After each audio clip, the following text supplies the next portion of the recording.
നക്ഷത്രങ്ങളെക്കാൾ ഭംഗിയാണ് അവളുടെ കണ്ണുകൾക്ക് എന്ന് തോന്നി അവന്. എന്തെങ്ങനെ നോക്കുന്നേ? ശ്രീ ഭൂതുവിന്റെ നോട്ടം കണ്ടതും ചുവന്നു പോയ മുഖത്തോട് ചോദിച്ചു.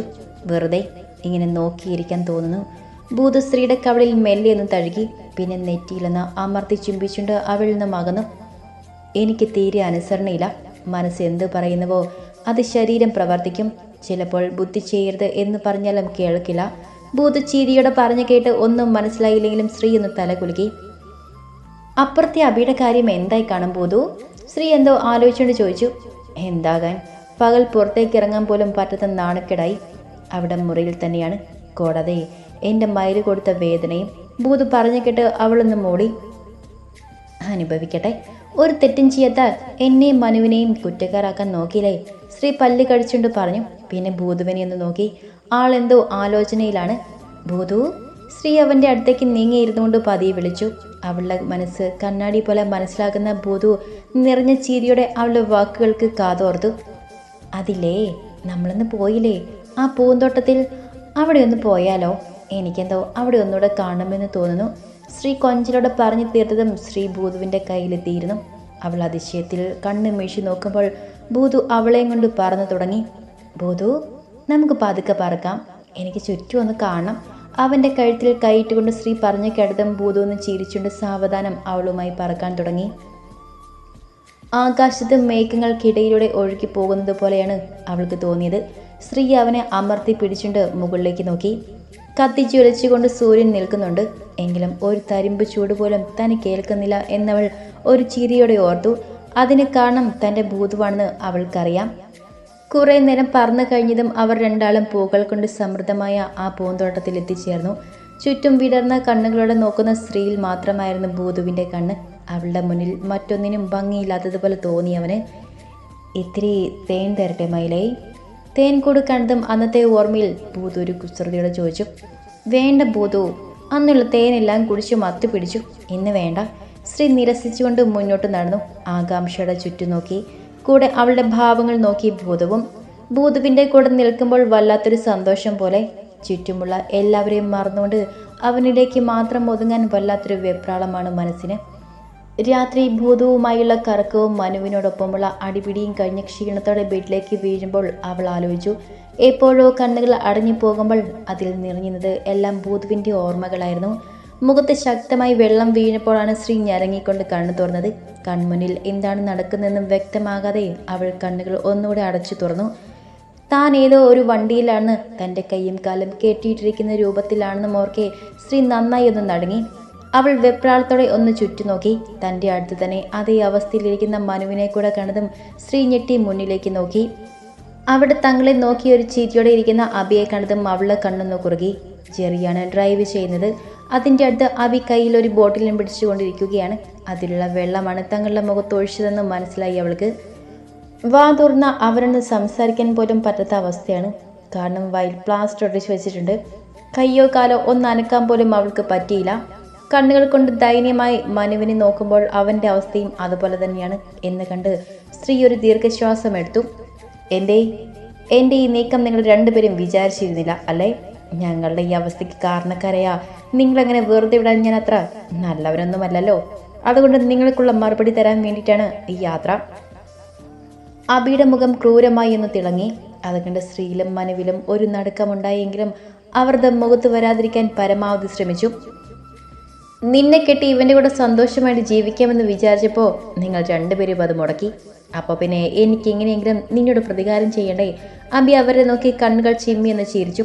നിന്നെ കൊല്ലാൻ പിടിച്ചപ്പോൾ ഇവനൊരാഗ്രഹം, അത് പിന്നെ നടപ്പിലാക്കി കൊടുക്കാമെന്ന് ഞാനും കരുതി. ചെറിയ കണ്ണുകൾ കൊണ്ട് ചൂണ്ടി അബി സ്ത്രീയോട് പറഞ്ഞു കേട്ടതും അവൾ വെറുപ്പോടെ കണ്ണുകൾ മാറ്റി.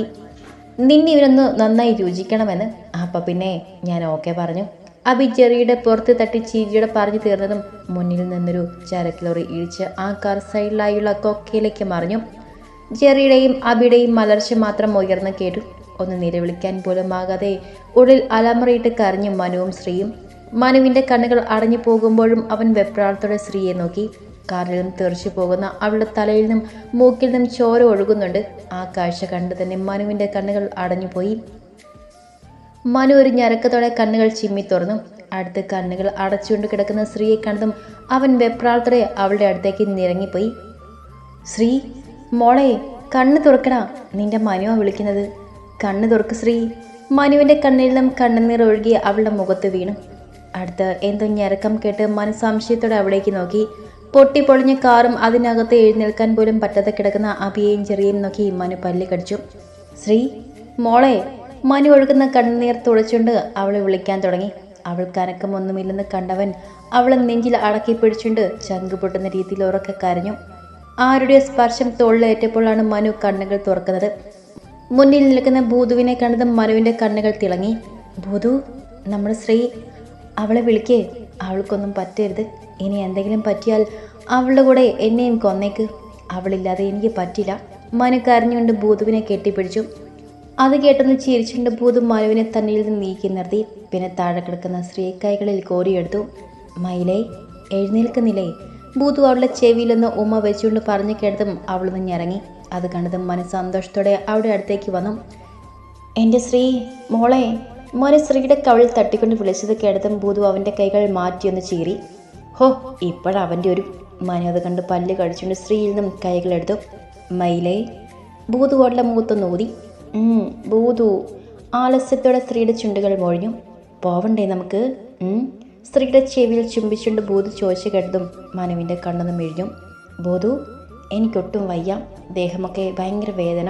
സ്ത്രീ കണ്ണുകൾ തുറക്കാൻ ശ്രമിച്ചുകൊണ്ട് പറഞ്ഞു കേട്ടതും ഭൂതു അവളുടെ നെറ്റിയിൽ അമർത്തിയൊന്ന് ചുംബിച്ചുകൊണ്ട് അവളുടെ നെറ്റി മുതൽ കാൽപാദം വരെ ഒന്ന് തഴുകി. അവളുടെ ശരീരത്തിൽ ഒഴുകിയ ചോരയെല്ലാം കാണാതെയായതും മരുന്ന് ആശ്വസിച്ചു. മയിലേ. ഭൂതു അവളെ താഴെ നിർത്തിക്കൊണ്ടൊന്ന് വിളിച്ചു. സ്ത്രീ കണ്ണുകൾ തുറന്നുകൊണ്ട് അവനെ ഒന്ന് നോക്കി. ഇവിടുത്തെ മലിന ജീവിതം തീർന്നു. ഇനിയിപ്പോൾ എൻ്റെ കൂടെ പോരാമോ? കണ്ണിൽ തിളക്കത്തോടെ ഭൂതു ചോദിക്കുന്നത് കേട്ടതും അവളുടെയും മനുവിൻ്റെയും നെറ്റിയൊന്ന് ചൊടിഞ്ഞു. ഇതെന്താ ഭൂതു നീ ഇങ്ങനെ പറയുന്നേ? എനിക്കൊന്നും മനസ്സിലാകുന്നില്ല. സ്ത്രീ സംശയത്തോടെ ചോദിച്ചു. ദേ അങ്ങോട്ട് നോക്ക്, അപ്പം മനസ്സിലാകും. ഭൂതു വിരൽ ചൂണ്ടിയ ഭാഗത്തേക്ക് നോക്കിയ മനുവും സ്ത്രീ ഒന്ന് ഞെട്ടി പിന്നിലേക്ക് നീങ്ങി. അയ്യോ ഭൂതു, അത് ഞങ്ങളല്ലേ?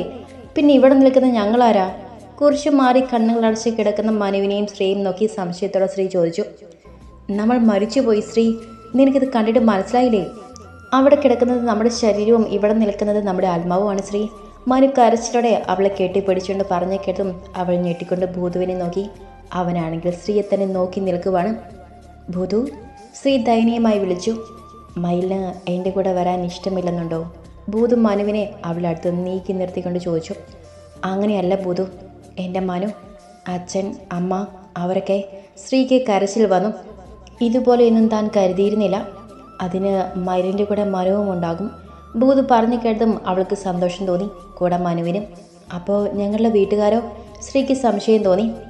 ആരും അറിയാതെ ഇവിടെ ഒന്ന് കാണാൻ മാത്രമേ ഇനി പറ്റുമയിലേ. അല്ലെങ്കിൽ മയിൽ പറയുന്നത് മുഴുവനും അവർ വിശ്വസിക്കണം. അങ്ങനെ ഉണ്ടായി ഇടയ്ക്കൊക്കെ ഇവിടെ വന്ന് നിൽക്കാം നിങ്ങൾക്ക്. ഭൂതു അവളുടെ മുഖം കയ്യിലെടുത്തുകൊണ്ട് പറഞ്ഞു കേട്ടും സ്ത്രീയുടെ കണ്ണ് നിറഞ്ഞു വന്നു. അപ്പോൾ ഞാൻ മരിച്ചു പോയ ഭൂതു? ഞാൻ പ്രേതമാണോ? സ്ത്രീ ഒരു ഏങ്ങലോട് ചോദിച്ചു. അങ്ങനെ ആരാ പറഞ്ഞേ? ഭൂതു ഒരു ചിരിയോടെ ചോദിച്ചു കേട്ടതും മനുവും സ്ത്രീയും സംശയത്തോടെ അവനെ നോക്കി. പിന്നെ അതെന്താ? സ്ത്രീ വിരൽ ചൂണ്ടി തന്നെ ദേഹം കിടക്കുന്ന ഇടത്തേക്ക് നോക്കി. അത് വെറും മായയല്ലേ മയിലേ? നിങ്ങളുടെ പുറകെ വേറെ ആരും വരാതിരിക്കാൻ. ഭൂതു ചിരിയോടെ അവളെ തൻ്റെ നെഞ്ചിൽ ഒതുക്കി പിടിച്ചു. എന്താ? എനിക്ക് മനസ്സിലായില്ല. സ്ത്രീ മുഖമുയർത്തി ഭൂതുവിനെ ഒന്ന് നോക്കി. അതായത് ഇനിയിപ്പോൾ എൻ്റെ മയില് ഈ ഭൂമിയിൽ ജീവിക്കാൻ അവകാശമില്ല. കാരണം നിൻ്റെ ഹൃദയം ഇപ്പോൾ എൻ്റേതാണ്. അങ്ങനെ ആകുമ്പോൾ എൻ്റെ ഈ മയില് എന്നോടൊപ്പം എൻ്റെ ലോകത്താണ് കഴിയേണ്ടത്. അതിന് ഇങ്ങനെ ചെയ്യുന്നത് അത്യാവശ്യമാണ്. ഭൂതു പറഞ്ഞു കേട്ടതും അവൾ നിറ കണ്ണുകളോടെ അങ്ങനെ തന്നെ നിന്നു. മയിലിന് എൻ്റെ ഒപ്പം വരാൻ ഇഷ്ടമില്ലെങ്കിൽ ഇപ്പോൾ ഇവിടെ വെച്ച് നമ്മൾ പിരിയും. പിന്നെ ഒരിക്കലും മയിലിനെ കാണില്ല. നമുക്ക് പിന്നെ ഒരിക്കലും ഒന്നിക്കാൻ പറ്റില്ല. ഭൂതു പറഞ്ഞു കേട്ട് അവളൊന്ന് ഞെട്ടി. ഞാനും വരുന്നു ഭൂതു. എനിക്ക് നീ ഇല്ലാതെ ഇനി പറ്റില്ല. സ്ത്രീ കരച്ചിലോടെ പറഞ്ഞു കേട്ട് ഭൂതുവിൻ്റെ നെഞ്ചിൽ ചാഞ്ഞു. അത് കേട്ട് എന്തോ പറയാൻ വന്ന മനുവിനെ നോക്കി ഭൂതു ഒന്ന് വിരൽ ഞൊടിച്ചു. പിന്നെ മനുവിന് ഒന്നും പറയാൻ പറ്റിയില്ല. നാക്കനക്കാൻ പറ്റാത്തതുപോലെ അവനെല്ലാം കണ്ട് അങ്ങനെ തന്നെ നിന്നു. അതിന് മാത്രമേ അവന് പറ്റിയുള്ളൂ. പോകാം മയിലേ? ഭൂതു ചോദിച്ചു കേട്ടതും അവൾ പതിയെ തലകുലുക്കി. അത് കണ്ട് ഭൂതു സ്ത്രീയെയും മനുവിനെയും തൻ്റെ അടുത്തേക്ക് ചേർത്ത് നിർത്തി. അപ്പോഴും കാറിൽ നിന്നും അബിയുടെയും ജെറിയുടെയും ഞരക്കങ്ങൾ കേൾക്കുന്നുണ്ട്. ഭൂതു അതൊന്ന് നോക്കി വിരൽ ഞൊടിച്ചതും ആ കാർ ഉൾപ്പെടെ നിന്ന് കത്തി. അതിൽ നിന്നും അവിടെ നിലവിളി ഉയർന്നു കിടന്നും ശ്രീ കണ്ണുകൾ അമർത്തിയടച്ചു. ഷോ, ഇത്ര പെടുന്ന ആ രണ്ടിനെയും കൊല്ലണ്ടായിരുന്നു, നരകിപ്പിക്കണമായിരുന്നു. കത്തിയമ്പരുന്ന കാറിലേക്ക് നോക്കിക്കൊണ്ട് ശ്രീ പല്ല് കടിച്ചുകൊണ്ട് പറഞ്ഞത് കേൾക്കെ ഭൂതു ഒന്ന് ചിരിച്ചു. അതിന് അവരുടെ ശിക്ഷ തീർന്നെന്ന് ആരാ പറഞ്ഞേ? എൻ്റെ മയിലിനെയല്ലേ അവൻ സങ്കടപ്പെടുത്തിയേ. അപ്പോൾ അങ്ങനെ ഞാൻ വെറുതെ വിടുവോ? ഭൂതു ചിരിയോടെ പറഞ്ഞുകൊണ്ട് അവളെ തന്നിലേക്ക് ചേർത്ത് പിടിച്ചുകൊണ്ട് ആ നെറ്റിയിൽ അമർത്തിയത് ചുംബിച്ചു. ഡോ, ഭൂതു വന്നതൊന്നും ഞാൻ നോക്കൂല. താൻ എന്താടോ ഈ കാണിക്കുന്നത്? എൻ്റെ മുന്നിൽ വെച്ച് എൻ്റെ പെങ്ങളെ ഉമ്മ വയ്ക്കാൻ നിനക്കാര് അധികാരം തന്നു? മനുശ്രീയെ ഭൂതുവിൽ നിന്നും അടർത്തി മാറ്റാൻ ശ്രമിച്ചുകൊണ്ട് പറഞ്ഞു കേട്ടതും ഭൂതു അവനെ ഒരു കൈ കൊണ്ട് എടുത്തു പൊക്കി. അയ്യോ ശ്രീ! മനു ഞെട്ടി ഭൂതുവിൻ്റെ കയ്യിൽ കിടന്ന് പിടയ്ക്കുകയാണ്.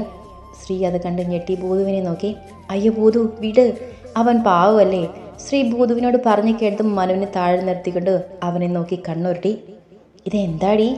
മനു ഭൂതുവിനെ നോക്കി പേടിയുടെ ശ്രീയുടെ പുറകിൽ ഒളിച്ചു. എന്നിൽ നിന്ന് എൻ്റെ മയിലിനെ അകറ്റാൻ ശ്രമിച്ചാൽ മരണത്തിൽ കുറഞ്ഞൊരു ശിക്ഷ പോലും തരില്ല ഞാൻ നിനക്ക്. ഭൂതു ചുവന്നു നിൽക്കുന്ന കണ്ണുകളുടെ പറഞ്ഞു കേട്ടതും മനു പേടിയുടെ തല കുലുക്കി. സാധാരണ താൻ കാണുന്ന ഭാവമായിരുന്നില്ല അപ്പോൾ ഭൂതുവിനെന്ന് തോന്നി മനുവിന്.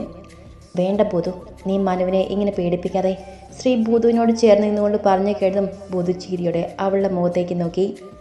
ഹോ കോഴി! മനു ഭൂതുവിനെ നോക്കി പിറുപിറുത്തു. അത് കേട്ടതും ഭൂതു അവനെ ദേഷ്യത്തിലൊന്നും നോക്കി. ഇല്ല, നിർത്തി, ഞാനൊന്നും പറയുന്നില്ല. മനു മിണ്ടാതെ അങ്ങനെ തന്നെ നിന്നു. എന്നാ പിന്നെ നമുക്ക് പോകാം ഭൂതു. ശ്രീ വിടർന്ന കണ്ണുകളോട് ചോദിച്ചു കേട്ടതും ഭൂതു അവളെ നോക്കിയൊന്ന് ചിരിച്ചു. പിന്നെ ശ്രീയെ തനിക്കരികിലേക്ക് ചേർത്ത് പിടിച്ചു. വരുന്നെങ്കിൽ വാ. മനുവിനെ നോക്കി ഭൂതു അല്പം ബലത്തിൽ പറഞ്ഞു കേട്ടതും മനു ഭൂതുവിനോട് ചേർന്ന് നിന്നു. ഭൂതു വിരലൊന്ന് ഞൊടിച്ചതും കത്തിക്കൊണ്ടിരിക്കുന്ന കാറിൽ നിന്നും അഭിയും ചെറിയും പുറത്തേക്ക് തെറിച്ചു വീണു. പിന്നെ വേഗത്തിൽ അവരെ ഒരു കയർ കൊണ്ട് ചുറ്റി വരഞ്ഞു. വേദന കൊണ്ട് പുളയുന്ന അഭിയും ചെറിയും ശ്രീ ഒന്ന് നോക്കി. ശരീരം മുഴുവൻ തീ കത്തുന്നുണ്ടെങ്കിലും അവിടെ ശരീരത്തിൽ കുഴപ്പമൊന്നുമില്ലായിരുന്നു. അത് അവയ്ക്കൊരു അത്ഭുതമായിരുന്നു. ഇതെന്താ ഭൂതു ഇങ്ങനെ? ശ്രീ സംശയത്തോടെ ചോദിച്ചു. ഇത് അവിടെ ആത്മാവാണ് മയിലെ, അതാണ് ഒരു കുഴപ്പവുമില്ലാതിരിക്കുന്നത്. ഭൂതു പറഞ്ഞു കേട്ട് അവൾ ഭൂതുവിനെ ചുറ്റിപ്പിടിച്ചു. പ്രേതമാണോ? സ്ത്രീയുടെ കണ്ണ് മിഴിഞ്ഞു വന്നു. പക്ഷെ അവർ എൻ്റെ മയില് നുള്ളിപ്പോലും നോവിക്കില്ല. ഭൂതു ചിരികളെ പറഞ്ഞു കേട്ടതും സ്ത്രീ എന്ന് പിന്നെ ചോദിച്ചില്ല. എങ്കിലും ചെറിയൊരു പേടി അവൾക്കില്ലാതെയില്ല. ഭൂതു അവളുടെ ഇടുപ്പിലൂടെ കൈകൾ ചുറ്റി വശ്യമായ നോട്ടത്തോടെ ചോദിച്ചു കേട്ടതും കുളിർന്നതുപോലെ ഒന്ന് വിറച്ചു പോയി അവൾ. സ്ത്രീയുടെ മുഖം നാണം കൊണ്ട് താഴ്ന്നത് നോക്കി ഭൂതു അവളെ ഒന്നോടെ തന്നെ നെഞ്ചിലേക്ക് ചേർത്ത് പിടിച്ചു. എന്നെ എന്താ ചേർത്ത് പിടിക്കുന്നില്ലേ? മനു ഭൂതുവിനെ അടുത്തേക്ക് ചേർന്ന് നിന്നുകൊണ്ട് അല്പം കുശുമ്പോട് ചോദിച്ചു. ഇങ്ങനെ നിന്നാൽ മതി, താഴെയൊന്നും പോകില്ല, അത് ഞാൻ നോക്കിക്കോളാം. ഭൂതു മനുവിനെ നോക്കി കണ്ണുരുട്ടിക്കൊണ്ട് പറഞ്ഞു കേട്ടതും മനു അവനിൽ നിന്ന് മുഖം തിരിച്ചു. നിമിഷം നേരം കൊണ്ട് ഭൂമിയിൽ നിന്നും ഉയർന്നു പൊങ്ങിയവർ ആകാശത്ത് കൂടെ ഒഴുകി നടന്നു. അത് കണ്ട് മനുവിൻ്റെ കണ്ണുകൾ മിഴിഞ്ഞു വന്നു. അവൻ പേടിയുടെ ഭൂതുവിനോട് ചേർന്ന് നിന്നു. അത് കണ്ട് ഭൂതു അവനെ രൂക്ഷമായി ഒന്ന് നോക്കി. കുറച്ച് ക്ഷമിക്ക് ഭൂതു, എനിക്ക് പേടിയായിട്ടല്ലേ? മനു ധൈര്യമായ മുഖത്തോടെ പറയുന്നത് കേട്ടതും ഭൂതു പിന്നെയൊന്നും മിണ്ടിയില്ല. ഇവരെ എവിടേക്ക് കൊണ്ടുപോവാ ഭൂതു? ശ്രീ ചുറ്റും കാഴ്ചകളെല്ലാം കണ്ട് ചുമ്മാ തിരിഞ്ഞു നോക്കിയപ്പോഴാണ് കാണുന്നത് കയറിൽ കെട്ടിത്തൂക്കിയതുപോലെ അവരുടെ പുറകെ അഭിയും ചെറിയുമുള്ള കാര്യം. ശിക്ഷ കൊടുക്കണ്ട മയിലേ, ഇവരുടെ ആത്മാവിന് നമുക്ക് തീയിലിടണ്ടേ?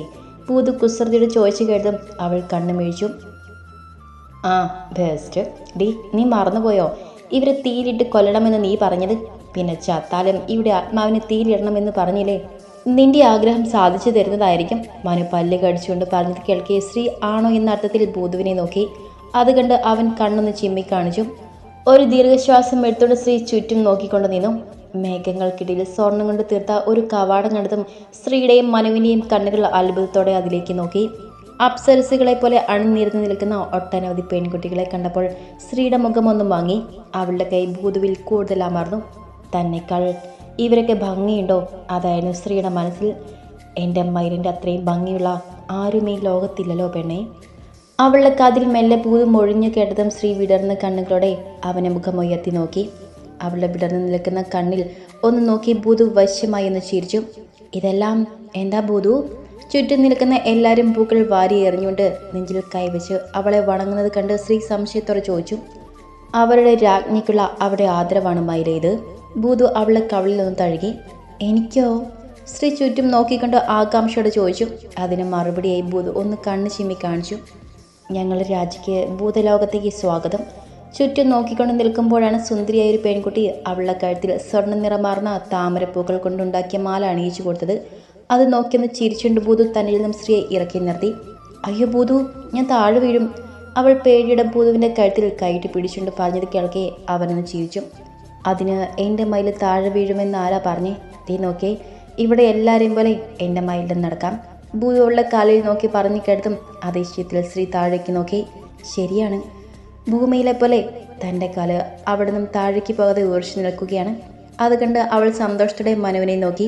അവനാണെങ്കിൽ ഇപ്പോഴും കണ്ട കാഴ്ചയിലുള്ള പകുപ്പ് വിട്ടുമാറാതെ ചുറ്റും നോക്കി നിൽക്കുകയാണ്.